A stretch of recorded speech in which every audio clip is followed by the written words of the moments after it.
Thank you so much. There's a game I love playing with Steve. It's called Rank the Dogs. I like to bring up the first dogs we had when we were together, Ishi and Dooney. And then, you know, that joke never gets old. I swear to God. He does it all the time. And then I bring up the dog we got after Ishi died, Homer, who was a stray, and then the dog we got from some wild biker who was half Doberman, half Rottweiler, but really just a poodle at heart, Buster, and then the dog we had for the last 12 years, Rocket. And I say to Steve, which dog do you like the best? Steve hates this game, hates it. He always says the same thing, the dog we have now. Rocket? He's definitely not the smartest dog. He's not the most fun. He doesn't like to cuddle.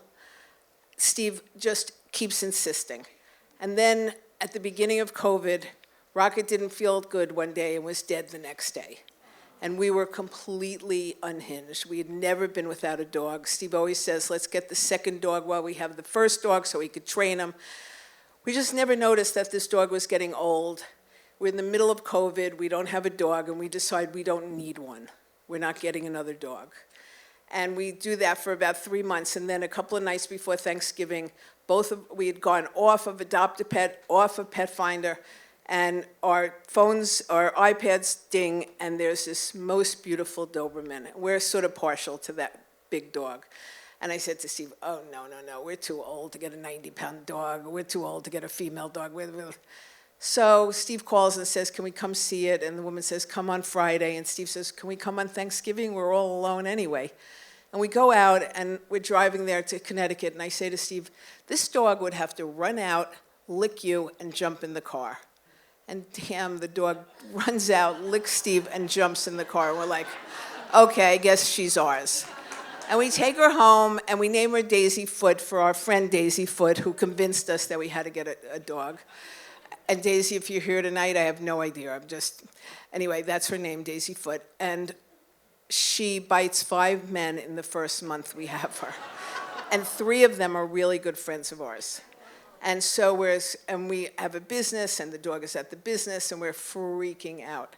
And one day, the guy who delivers our oil comes and says to Steve, Steve says, let me put her on a lead. She's a little crazy. He says, no, I used to train dogs for NYPD. Let me just watch her.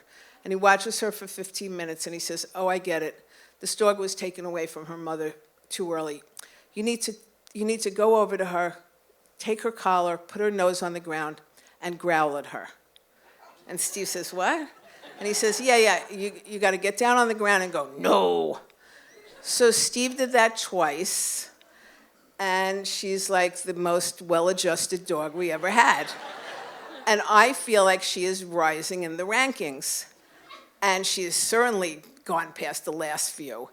But, Steve won't play that. And then I have a friend who has these little dogs in Toronto, and I started getting emotionally attached to them. I went up there and spent a week, and I was like, I love these dogs.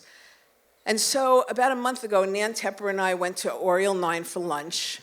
And while we had this great lunch, and Nan said, my girlfriend bought me this, I have a lot of charms, and she said, Linda bought me a charm that's a compass. And I said, oh, I actually want a compass charm.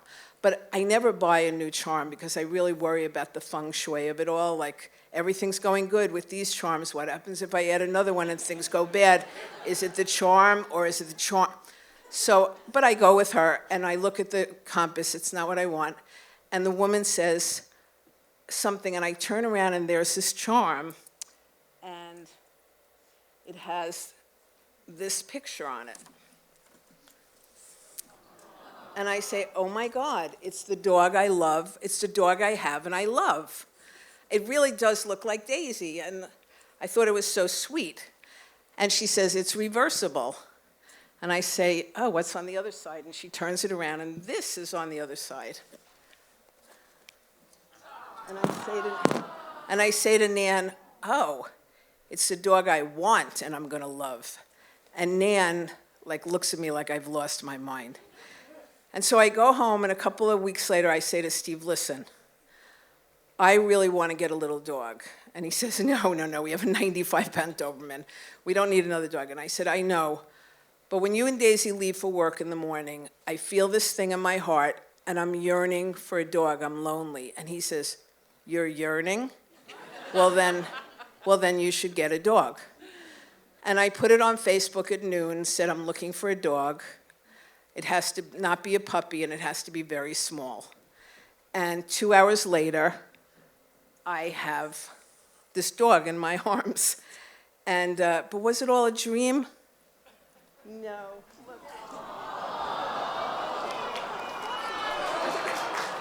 Look at my Fluffy. So I told Steve he could name her because I got her. And so first he said, okay, we're going to name her Susie Q. And he kept like singing that horrible song. And then but he kept saying, come here, Fluffy, come here, Fluffy. And we got into bed that night and he said, what do you think about Fluffy? And I laughed because it sounds like a 5-year-old girl named her, but okay. And right before I fell asleep, he whispered, Fluffy Frankel. And so here we are. And you know what? I'm as happy as I've ever been. Aw, don't freak.